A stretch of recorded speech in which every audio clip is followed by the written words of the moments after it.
আজ আর চিনতে ভুল হয়নি তো? না না না, চিনতে ভুল হবে কেন? আসলে সেদিনও আমি আপনাকে বাস কন্ডাক্টর ভাবতাম না।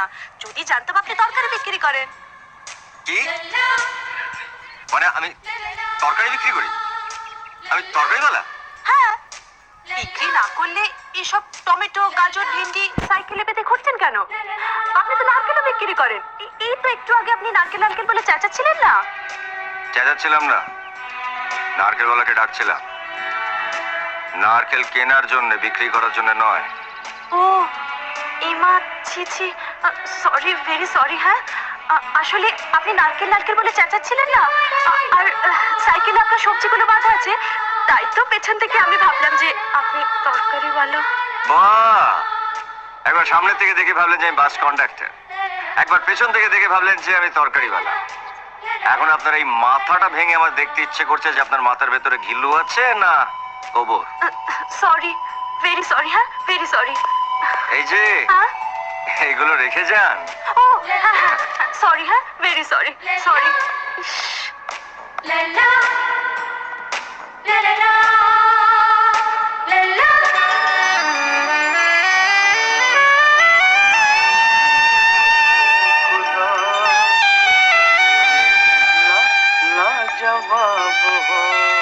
কে রে মেয়েটা?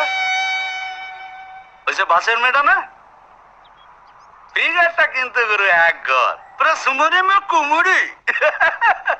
তো তুই বলেছিস ওকে যে তুই বাসের কন্ডাক্টর নস? হ্যাঁ, বাস কন্ডাক্টর ভাবলে তো ভালো হতো। হ্যাঁ। আজ আমায় কি ভেবেছে জানিস? কি? সবজিওয়ালা।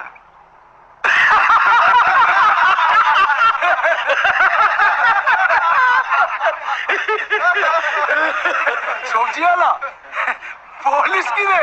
ভাব, ওর কপালটা ভাব। এমনিতে তো ভয় কোনো মেয়ের ধারে কাছে গেছে না, যাও বা একখানা জুটলো তো প্রথমে ভাবলো কন্ডাক্টর, তারপরে ভাবলো সবজিওয়ালা। দেবা, তখন পালমুন্ডার গেঞ্জি পরে ওর সামনে যাস না, তাহলে ভাববে কলসনের ঝাড়ুদার। কোনো মেয়ের পাল্লায় পড়েনি তো? তুই অলরেডি পড়ে গেছিস মনে হচ্ছে। কি রে নারায়ণ, মেয়েটাকে দেখতে কেমন রে? দেখতে এক ঘর। তুলনা দিতে হয় মামা, তুলনা দিতে হবে। যেমন ধর মুখখানা হচ্ছে ঐশ্বর্য রায়, চোখটা হচ্ছে রুবিনা ট্যান্ডন, আর হাসিটা হচ্ছে ধক ধক করনে লাগা মাধুরী দীক্ষিত, আর ফিগারটা মামা আহা পুরো শিল্পা শেট্টি।